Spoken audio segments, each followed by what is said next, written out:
কোরআনে কারীমে আল্লাহ তাআলা বলছেন ইন্নামা ইউওয়াফাস সাবিরুনা আজরাহুম বিগাইরি হিসাব।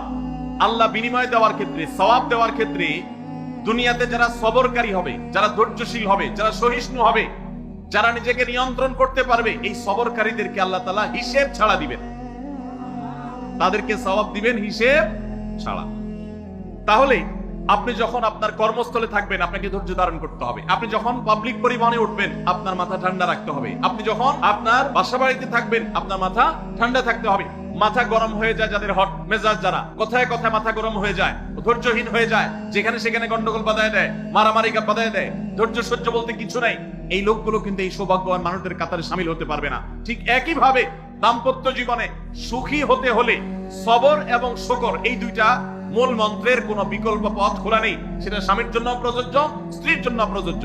স্বামী হিসেবে আপনি স্ত্রী অনেক অনিয়মতা দেখতে পাবেন, অনেক কিছু দেখতে পাবেন, আপনার আকাঙ্ক্ষা, আপনার চাহিদা, প্রত্যাশার বিপরীত আপনাকে সবর করতে হবে। ভাইরা আমার, আমাদের প্রিয় নবী সাল্লাল্লাহু আলাইহি ওয়াসাল্লামের দাম্পত্য জীবনে কিন্তু টুনটান সমস্যা হয়েছে। আপনারা মনে করতে পারেন নবী সাল্লাল্লাহু আলাইহি ওয়াসাল্লামের ঘর, ওনার স্ত্রীগণ সাহাবী, তারা উম্মুল